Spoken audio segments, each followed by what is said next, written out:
If you were here last week, welcome back. If you weren't here last week, you definitely want to watch the first video or you're going to be missing like a lot of context. I'm not going to talk for as long, and I'm also going to kind of just jump right into it because this week already I'm eating my words.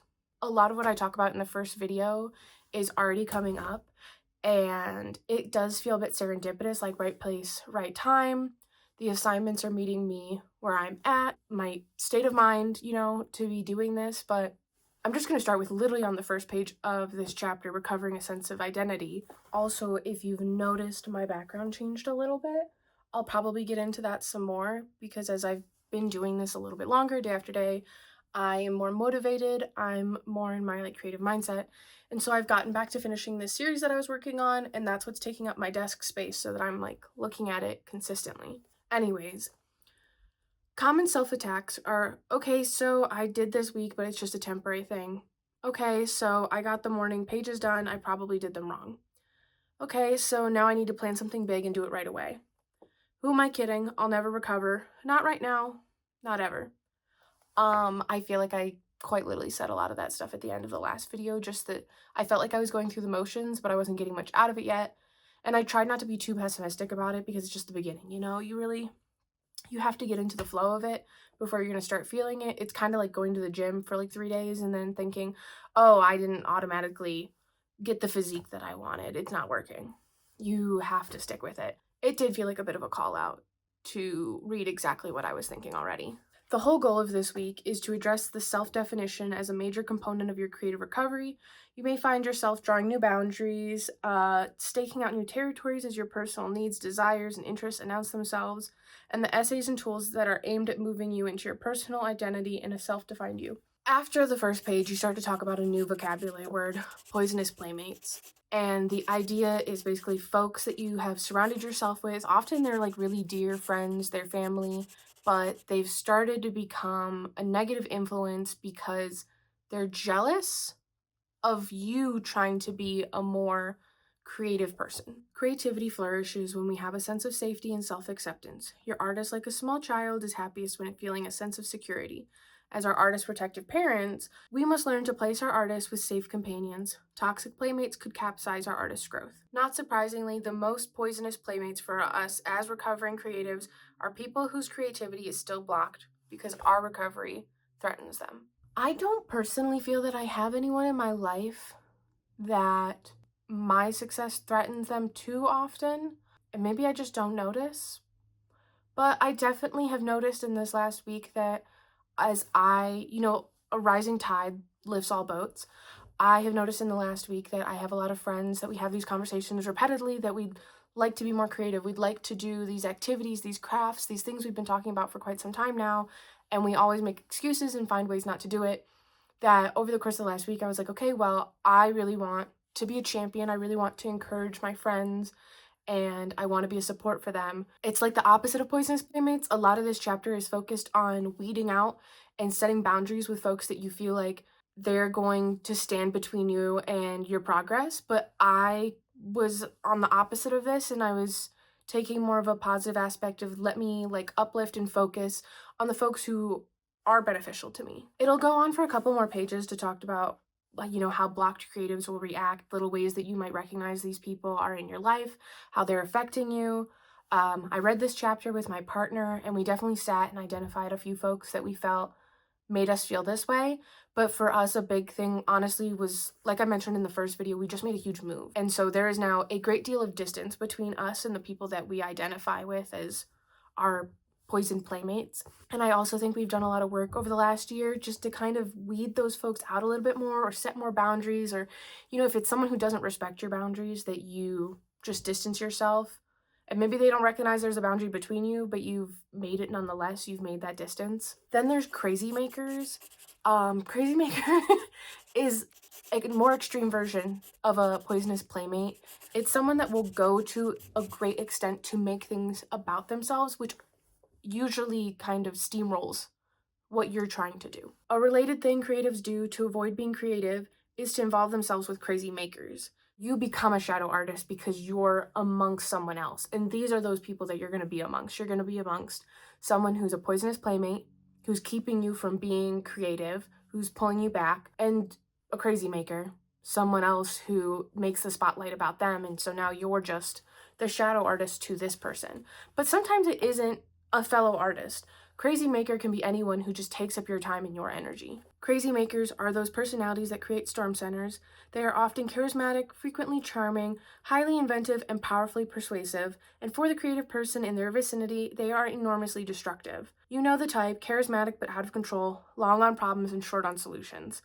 Crazy makers are the kind of people who can take over your whole life, and to a fixer-upper, they are irresistible. So much to change, so many distractions. I certainly was that person when I was younger and less mature, and I don't know quite when I made this shift, other than it was sometime, honestly, pretty early in my college career, that I was like, I don't want anyone in my vicinity that holds me back, that cares more about themselves than us having like this mutual exchange, this mutual relationship. You know, if it's only benefiting you, then it's really not a friendship, and I don't need to be a part of it. I would say in the last like 2 years, I've also started to establish that in any kind of like professional capacity as well. When reading the part about crazy makers, my partner and I reflected on that too, and one thing that came to mind for me wasn't so much all the people that we know, but how am I perhaps that person for other people sometimes? In the same way that I'm thinking about how can I support my friends and, you know, the folks that make me feel empowered and help me be creative, you know, maybe how am I holding them back sometimes? How am I blinded by my own ambitions? And I think that we're on the same page, or I think we're talking about the same thing, but really I'm talking about me. Crazy makers break deals and destroy schedules. Crazy makers expect special treatment. They discount your reality. They spend your time and money. They triangulate those they deal with. Crazy makers are expert blamers. They create drama, but seldom where they belong. They hate schedules except their own. They hate order. They deny that they are crazy makers. And if crazy makers are that destructive, what are we doing being involved with them? The answer, to be brief but brutal, is that we are crazy ourselves, and we are that self-destructive. Yes, as blocked creatives, we are willing to go to almost any length to remain blocked. As frightening and abusive as life with a crazy maker is, we find it far less threatening than the challenge of a creative life of our own. What would happen then? What would we be like?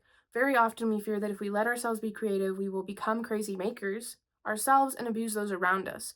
Using this fear as our excuse, we continue to allow others to abuse us. We allow others to have the spotlight because we feel that we would be too selfish. We would be taking advantage of folks to take it ourselves. I did also really like this sentence that says, as much as you are being exploited by your crazy maker, you too are that person that blocks your creative flow.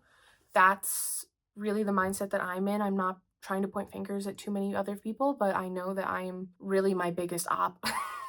Then there's skepticism. Now that you talk about the barrier to recover others can be present, let's take a look at the inner enemy that we harbor ourselves. Perhaps the greatest barrier for any of us that are looking for an expanded life is our own deeply held skepticism. This might be called the secret doubt. It does not seem to matter whether we are officially believers or agnostics. We have our doubts about all of this, the creator, the creativity stuff, and those doubts are very powerful. Unless we air them, then we can sabotage ourselves. Many times in trying to be a good sport, we stuff our feelings of doubt. We need to stop doing that and explore them instead. Boiled down to their essentials, the doubts go something like this. Okay, I started writing morning pages and I seem more awake and alert in my life, but so what? It must be a coincidence. Okay, so I started feeling well and I started looking at more images and taking my artist on a date, and I do notice I'm cheering up a little, but so what? It's just coincidental. Okay, I'm beginning to notice that the more I let myself explore the possibility of there being some power for good, the more I notice lucky coincidences turning up in my life. So what? I can't believe I'm really being led. That's just too weird. I don't think I'm too skeptic. I guess I'm just doubtful of how much is what I'm doing on my own and how much is to be attributed to doing this project. I don't feel that the majority of my time spent trying to be creative in the week is inspired by this, but more just my personal goal to hold myself accountable as an artist. And that's what's making me do the book. Similarly, the next section is called Attention. That one felt like a big call out as well. That felt like a chapter or a sub-chapter that was personally written just for me. Very often, a creative block manifests itself as an addiction to fantasy. Rather than working or living the now, we spin our wheels and indulge in daydreams of could've, would've, should've. One of the great misconceptions about the artistic life is that it entails great swaths of aimlessness. The truth is that a creative life involves great swaths of attention. Attention is a way to connect and survive. I am a notorious maladaptive daydreamer. If you do not know what maladaptive daydreaming is, it's essentially that when you are, let's say, in the car, sometimes in the middle of a class or a lecture, at work, if there's any time where you're not like face to face with another human being giving your attention full-heartedly to something else, you start daydreaming. And it's throughout the day, it's rather consistent, it's day to day, and it's like a running story, like a movie or a show, however you want to think of it, that just continues constantly. You just keep picking up where you left off. I have been doing that for as long as I can remember, and it kind of flares up in periods where I'm really unhappy with the reality that I'm living in. So anytime I have the opportunity, I just check out of reality and I'm in my maladaptive daydreaming. I will run through like the same story or plot that I'm working on for a year at a time, 2 years at max, and then I'll just kind of drop off when I start to be more present in my daily life, when I feel more fulfilled, and then I'll pick it back up in between moments. I look forward to going to bed at night because of the time that I take to just kind of sit and daydream and like think of things and scenarios. If I'm alone in the shower, if I'm alone at all, whenever I'm listening to music, I am the main character, and I spend a great deal of time just daydreaming and not doing much about it. And then you also get into this mentality of it's only ever going to be a dream. So like I said, time and time again, I had to eat my words. Then Julia goes on to write about her grandmother and how her grandmother used to write these letters for her. And every time her grandmother would write these letters, despite whatever was going on in her life, they had a rather optimistic perspective to them.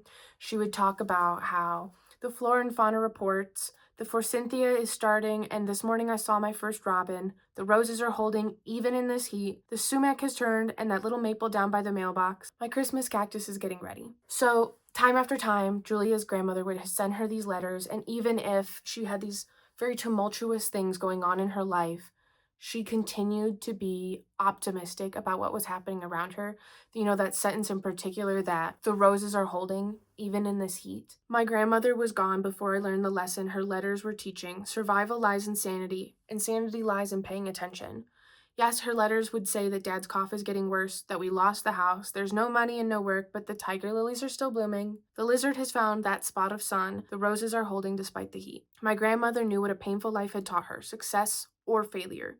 The truth of a life really has little to do with its quality. The quality of its life is in its proportion, always to the capacity for delight. The capacity for delight is the gift of paying attention. I do feel I touched on that a little bit last week too, not knowing it was coming up in this chapter. I made a goal for myself, a New Year's resolution at 2025, that I wanted to try as best as I could to be more optimistic, to be more glass half full, to think more of what I do have and less of what I don't have, because it was doing me no good to do the opposite. And to think of her grandmother and all the other women that have needed that opportunity also made me feel really like reinforced. I'm thinking a lot too about National Women's Month, and it's like my favorite time of year, and I just feel incredibly inspired to look around at, you know, that nonetheless she persisted, that despite all these reasons that she could have not, she did. And there are just countless stories of so many incredible women that I think, wow, how silly, how silly of me to make some of the excuses that I do make for myself. Julia also mentions May Sarton and how in her book, A Journal of Solitude, she references similar things that Julia's grandmother had mentioned. In it, she records coming home from a particularly painful weekend with her lover. Entering her empty house, I was stopped by the threshold of my study by a ray on a Korean chrysanthemum, lighting it up like a spotlight, deep red petals and Chinese yellow center. Seeing it was like getting a transfusion of autumn light. It's no accident that May Sarton uses the word transfusion. The loss of her lover was a wound, and in her response to that chrysanthemum, in the act of paying attention, Sarton's healing began. I do feel that a big thing I've made an effort for in advance of doing this book, in advance of doing this workbook, was the move. When we have come the last 2 times to visit New Mexico before we moved here, I felt just really healed. I felt really inspired and captivated by the things around me and less distracted. That's also kind of just the case anytime you go on a vacation, because you've removed a lot of your responsibilities. We've had this conversation a million times together when my partner and I are like, wow, we were so happy. Well, we were on vacation. That's how vacations work. I also had gotten to a point of just being so miserable in my day-to-day life that I was like, clearly we need a complete restart. And so I have been trying very hard to just pay more attention in the time that we are here, to just step out and look out the window, to just kind of sit and listen and take in my surroundings. Then, to close up the chapter, she mentions, when writing about attention, I see that I've written a good deal about pain. This is no coincidence. It may be different for others, but pain is what it took for me to be taught to pay attention. In times of pain, when the future is too terrifying to contemplate and the past too painful to remember, the precise moment I was in was always the only safe place for me. Each moment taken alone was always bearable. In the exact now, we are all always all right. The poet, William Meredith, has observed that the worst that can be said of a man is that he did not pay attention. I also think that my pain is a lot of what inspires me. But like I said, that resolution I made last year, the mentality I'm trying to go into this exercise, these 12 weeks with, and hopefully, the create habits that I'll carry with me for the rest of my life, is that it does not benefit me to dwell beyond a certain point. A lot of times as an artist, you make the work from your pain, but that should be it. Like, that needs to be the end point. You need to, whether it is literally speaking with a therapist, or it is somatic therapy and physically moving through it, or it's art therapy and you're creating something about the incident, you need to work through it and then get to the other side, but you can't stay in it forever. There were some rules of the road this week, the same way there were some rules of the road the week before, or, common things that people might feel that would keep them from wanting to do the workbook. For the rules of the road, in order to be an artist, I must, 1, show up at the page and use the page to rest, to dream, to try. I was really interested. I didn't think about this till about a day or two later, because as I was doing my morning pages this week, I started to realize I was remembering more of my dreams. And then I was like, I don't have to write my morning pages of like, yesterday I did this, and today I'm going to do this, and tomorrow I'm going to do that, because that's really the only mind state I was in. I was like, I could just start recapping my dreams and, thinking about like, why am I having them in the first place? Because I've been having some really weird dreams. And so that's the gear that I've shifted into, is I start writing about my dreams now and whatever will become of it. And then I was like, I've kind of always been interested in that. Maybe I also need to take time to read about, what the symbology and common themes that happen in your dreams are and what that means. Number 2, you need to fill the well by caring for your artist. As mentioned in the first week, filling the well is looking at things that inspire you, finding images, videos. I spent a great deal of this week watching Alyssa Grenfell videos, speaking about her time and her insights into the Mormon life. I will not get into that further in this video, but that's something I've been thinking a lot about, and the patriarchy and feminism and sexuality and identity and all of that. So I've been watching a lot of those videos and filling my well with a lot of her really great thoughts. Number 3 is set small and gentle goals and then meet them. I did set a few small goals this week. I don't know if I've met them all this week, but I'm working on them. I did sign up for a class. I'm taking a digital marketing class to get a certificate. I wanted to get some stuff that I've bought recently framed. I wanted to fill out some artist opportunities. So I've been trying to follow through on those, but I also had a really hard week. And I hit a really big road bump about halfway through. So some of them, the goals will not be completed immediately, but they have been made. 4, pray for guidance, courage, and humility. I thought that was silly when I read this on Sunday. And then on Friday, I was quite literally like, whatever greater power is up there, please, please, please let me catch a break, please. And then I got some good news. So feel how you will, coincidence, serendipitous, whatever. Sometimes you just have to manifest. You just have to put the energy out there. Number 5, remember that it is far harder and more painful to be a blocked artist than it is to do the work. Very, very true. Stop making excuses. Just start. This entire last week, I saw it on like Sunday or Saturday after I did last week's recap, and it was so perfect in the timing. But I saw another gal's video. It was a reel she put on Instagram of her like remodeling her bathroom or something, and she put the quote over it that sometimes you just need to make the work. You just need to make the thing in order to make it better later. And I was like, God, that's so true. I'm going to really like sit with that this week. And then I kid you not, about a day later, one of my friends was like, oh, I really want to start painting again. I don't make time for it, da da da da da. And I was like, you just need to make the work. You need to make the work and you can make it better later. And so I just kept repeating that all week long, and I kept repeating it with my friends. And lo and behold, I'm getting a start on one of my goals. Number 6, be alert always for the presence of the great creator leading and helping my artist. Again, I don't know if I like the way that was phrased or if it really resonated for me. Every time it started talking about like the great creator, I get a little pulled out. But I do believe that there is energy in the universe and that never dissipates, you know. There's like a cycle to it. That's a whole thing. But number 7, choose companions who encourage me to do the work, not just talk about doing the work or why I'm not doing the work. Yes, yes, yes.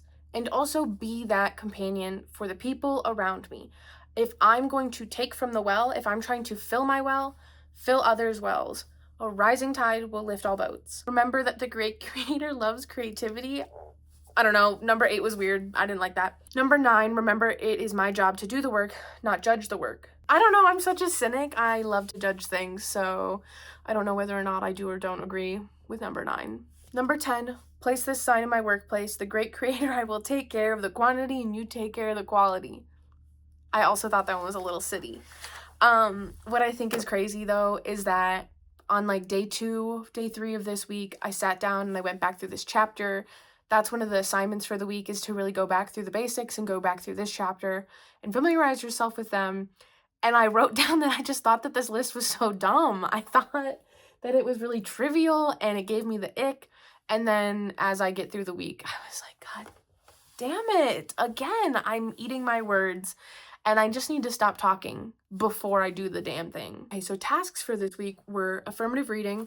Every day, every morning, do your morning pages and also go back through and reread the basics. Really soak it up. I didn't do that. I did the morning pages. I didn't go back through and reread the introductions and the basics because I spent a lot of time with them when I was making my recap video or my check-in last week.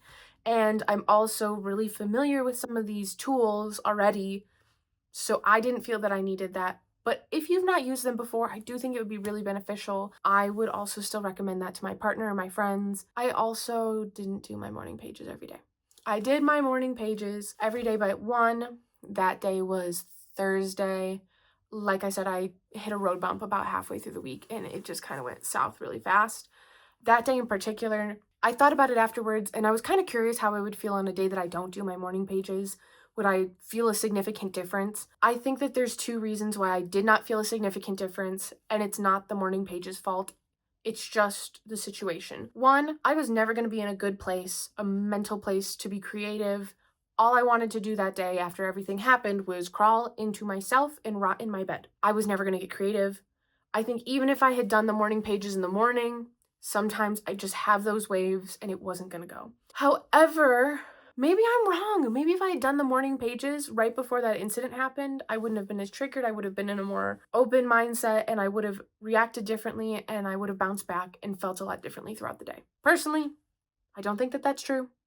I think it was just a bad day, but whatever. The other thing that I think about that situation is that I haven't been doing morning pages that long to be in a real rhythm, to be having a consistent reaction from them. So I might intentionally down the road, like 6 weeks in, skip a morning pages then and see how that kind of throws me off. I already had another factor changed in my day, so I can't be having 2 and then blaming the effects off of one over the other when I don't know what was to blame. Number 2, reflect on where does your time go. List your 5 major activities this week. How much time did you give to each one? Which were what you wanted to do and which were shoulds. I did my list on Friday because I kept putting off doing my exercises all week. And then doing it on Friday was kind of good. Before, on the very first week, I did my exercises throughout the week. It might differ week to week, honestly, because they're going to be different exercises. It's going to be a different theme. It worked really well for me the first week to break them up and do a little bit each day. Felt like I was taking small bites. I was working my way up into commitments with the workbook. But then the second week, I made a bunch of excuses already for where I couldn't, why I needed to do things later. And I waited and I waited. And then I was like, oh my God, I need to do them. It's already Friday. But it was good for me this week to do them at the end of the week and reflect because I changed so much throughout. Like I said at the beginning, I had a bunch of doubts. And by the end, I'd actually been doing the activities and practicing what I say, and I felt a lot different. So I looked back at how did I spend my time this week. As I was doing it, I spent the majority of my time, of course, at work, 40 hours a week. Then I spent the next most amount of my time working on like editing this video and then looking at some other stuff and watching videos, filling my well. And so at first I felt kind of bad about that. And then I was like, no, that was a good way to spend my time. I spent more time than I would like, about 15 hours this week sleeping. And that's because I was really sad this week and I was really exhausted, and I would come home from work and I would just sleep. And so when I looked back, which was the whole point of this assessment for number 2, was that you're supposed to think about where are you putting your time because you have to, because you want to. And I do want to sleep. I'm tired, but I was really disappointed to look back and think about how much time I kind of missed out on. So I need to work on finding a better in between. I have PCOS, and so one of my symptoms is chronic fatigue. Then the thing I spent the most amount of time on, that of course is the whole point of number 2, is I spent the least amount of time creating. I spent a significant amount of time creating, but I still did not spend as much as I would have liked to. Number 3 was to list 20 things you enjoy doing, whether that be rock climbing, roller skating, baking pies, making soup, making love again, riding a bike, riding a horse, playing catch, shooting baskets, going for a run, reading poetry, and so forth. Now, when was the last time you let yourself do these things? And next to each entry, place a date. Don't be surprised if it's been a long time. That's going to change. This is an excellent list to use as a resource for your artist dates. I put at the very top of my list skating. It's something I've been thinking about for years. I used to rollerblade and do roller derby and speed skating, and I haven't done it in years, and I've missed it a lot. And it was something I was looking forward to about this move. There's a big roller skating rink here. It's actually the one used for Stranger Things, like season 3. And I keep making excuse week after week. We've lived here almost 6 weeks now for why, today's not a good day. I can't do it after work. Whatever it is that I won't go do it. Number 3 is to make the list. Number 4 is to go do something from that list. And so I haven't done it yet this week because, like I said, I did these exercises on Friday at the end of the week, but it will be my artist date for the next week. I know that I will feel so much better when I just go do it. Number 5, dip back into week 1 and read the affirmations. Note which ones cause the most reaction, and often the one that sounds the most ridiculous is the one that's the most significant. Write 3 chosen affirmations 5 times each day, and then be sure to include the affirmations you made yourself from your blurts. Because I didn't do my exercises till the end of the week. It probably would have been beneficial to do it every day. I know that the mentality that you wake up with is the mentality you will have for the day, that it makes a significant difference to wake up and say, I'm going to have a good day today. Because if you say I'm going to have a bad day, then yeah, you're gonna. And I have been in that pit before, and I have sat there and I have wallowed for years. I just have tried to, maybe instead of morning pages, have those interactions pretty consistently, with my friends and my support system. So I didn't write in my affirmations every day, but I'd like to think that pretty regularly, day to day, at least with 1 or 2 friends, we're giving each other affirmations back and forth. Number 6, return to the list of imaginary lives from your previous week and add 5 more lives. Again, check to see if you could be doing bits and pieces of these lives in the one that you're living now. So I would say skating is one of them, and that's one I'm going to hold myself to, and I will do it this next week, and then I'll report back and tell you how that actually felt. Another thing that I listed as something that I don't give enough time to that I want to is reading. I spent an entire day this week just reading. I've put off for years wanting to read the Game of Thrones series, and I finally started, and I've read about 400 pages out of like 657 for just the general like Ice and Fire backstory. I'm gonna try to finish it tonight, and then that way next week I'm already on to the next book. I don't know how long I will keep up that rhythm, but that has been really rejuvenating. I also put on my list working out. I've kind of been trying to work my way back into that as I'm getting used to like our new day-to-day life here. And so I didn't make time to go to a gym, but I have been making more time to just, in your everyday life, go on a walk and just incorporate it so it's more of a habit and not a chore. Other 2 things that I also had listed for number 3 and then tried to practice in number 4 were painting and hanging out with my friends. Like I said a little bit earlier, one of my friends said that she wished she would paint more and she just makes excuses. And then our other friends said the exact same thing. And I was like, okay, guys, I feel the same way. And I miss you a lot. And we can all hold each other accountable. And it'll all be so much more fun to have this activity in each other's company. So on Friday night, we did a group FaceTime to paint together. And that's also why this is all set up behind me, because that just happened. And it was great. And it was so nice. And we were on FaceTime for like 7.5 hours. That's an entire work shift. We were clocked in. Number 7, to draw a life pie circle. It has 6 different sections to it: spirituality, exercise, play, work, friends, romance, and adventure. It was also very interesting to get to the bottom of this list and be like, wow, that's exactly what I was already thinking about, the things I already wanted to prioritize. First on the list, spirituality. I don't know what fills that for me. I don't know what I need. I do know that I feel like I want more whimsy in my life, but I don't know what beyond that spirituality means for me, and I don't know how to give myself more of something I haven't already identified. And maybe that's a goal I should be working on. Next is exercise. Like I just said, I'm finding little ways to do it, but I really haven't full-heartedly committed just yet. I know I need to work on it, but I also don't want to rip myself apart and be super upset because I haven't just gone full throttle. Because it's 6 different parts. If you really do divide your life into all these different things and you think about it, you know, those Venn diagrams where it's like you can have 1 to 2 out of these 3, but you can't have all 3.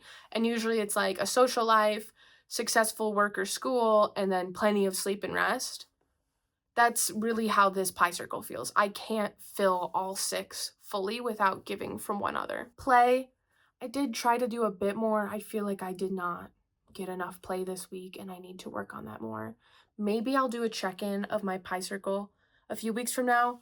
Watch me be on week 4 and it's like, hey, remember that pie circle? Do that pie circle again. I'm sure that's what I'm predicting right now. Work and friends. I don't like my work right now. My work is severely impacting my well-being. But on the flip side, I was like, okay, well then I really need to prioritize these other 2, romance and friends. And then it also includes adventure. So this week, like I said, I did that date with my friends. And then I also did 2 dates with my partner. And I did my artist date. So I've been on 4 dates this week.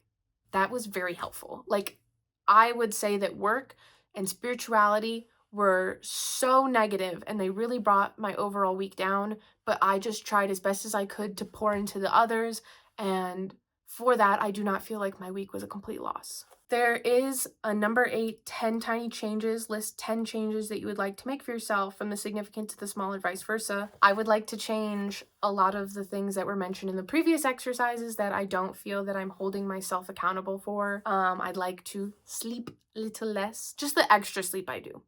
I still need to get like a solid 10 hours a night, which means I would like to stop staying up so late because I have FOMO. That's not healthy for me. I would like to hang out with my friends more. I would like to paint more. I know that my list included I would like to exercise or just get outside more. I also put quite a few things I'd like to buy, but those are financial constraints.